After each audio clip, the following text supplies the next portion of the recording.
Hello guys, welcome to my channel. This is the third tutorial in this course, and in this tutorial we are going to talk about variables, and we are going to understand what variables are and how we can use them in our C programs. So this program is going to be very basic, and we're just going to create two variables, assign values to them, and then add those values and display the result on screen, right? So it's again going to be very short and simple. So just stick with me and you will know what we are going to do and how we're going to do what we're going to do. So I've already done a bit of work on my own. I have saved this file in the C program files folder on my desktop. I've given it the name variables. Now as you can see, it has the extension .c, right? So it's a C program file. And on line 1, I have my hash include directive with the name of the header file. On line 2, I have the main function declaration, and then I have the curly braces. And as I said in the previous tutorial, that whatever code you want to be executed in your C programs, you have to put the code between the curly braces that are followed by the main function keyword, right? So what we're going to do is we're going to create two variables. The first one I'm going to call A, the second one I'm going to call B, and both these are going to be integers, right? So they can take values like 5 or 15 or 25 or 100 or negative 35 or negative 80, so they can take whole number values. So I'll have to instruct the compiler that these variables can take just integer values, and the way I'm going to do that is by typing in the keyword int, right? So this is something that you haven't seen before, maybe we haven't seen it in this course at least.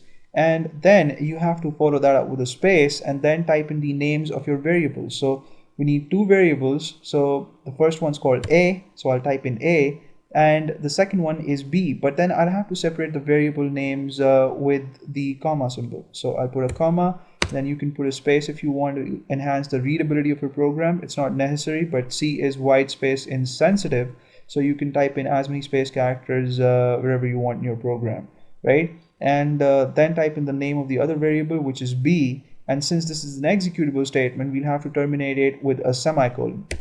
On line 5, I'm going to assign a value to my first variable, and the way I do that is by typing in the name of the variable, which is A, and then I'll follow that up with the equal to symbol, and then assign the variable value by just typing in the value. So if I want A to hold 5, I'll just type in 5.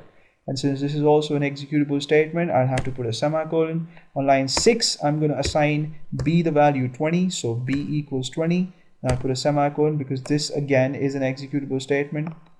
And now I am going to add these two values and display the result on screen. And in the last tutorial we used the printf function to display stuff on screen, and that's what we're going to do in this tutorial. So I'll type in printf, and the parentheses of course have to go in there because printf is a function.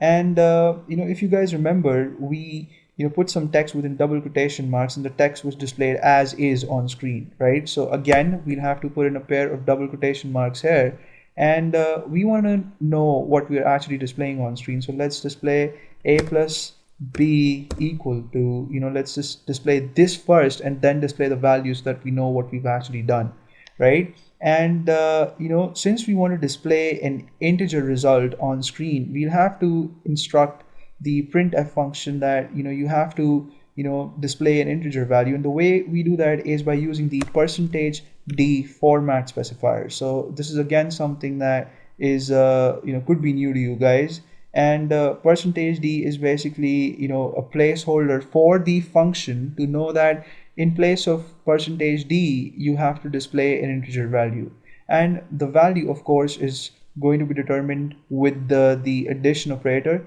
And you have to compute the value separately, that is outside the second quotation mark.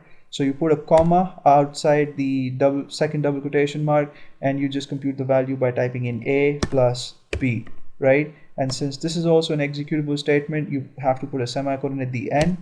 You save this file and then you click on build and run, right? And you would see that the output is generated for you, which is A plus B is equal to 25, right? So the value in A is 5, the value in B is 20, and if you add 5 and 20, then you get 25. And if you ever feel like changing these values to obtain a different result, then that's, very easy to do, because all you have to do is change 5 to, let's change 5 to 120, right? And let's change b to 220. So what is the result now? Let's check it out. It has to be 340 if my mathematics is not screwed up. So there you go, you see new result this time, which is a plus b is equal to 340. And I'll press a key to close that window, and I'll go through this program one more time with you guys, right? So we have created two variables in this program, and both are integers. We've assigned values to them using the equal to or the assignment operator, and then we've used the printf function to display a string of text on screen first, and then we've used the %d format specifier to instruct the printf function that the value that we have to display has to be displayed in place of %d. So this %d thing is going to be replaced by the actual value of the addition operation, which is computed by a plus b, and that has to be outside the quotation marks. And since it's also an argument and it has to be passed to the function printf, we put a comma symbol between the two things, right? And all these statements are executable statements, so we put semicolons at the end of all the statements, right? So there you go. This program is really very simple. It does something really very simple. And maybe let me talk about this too in this tutorial.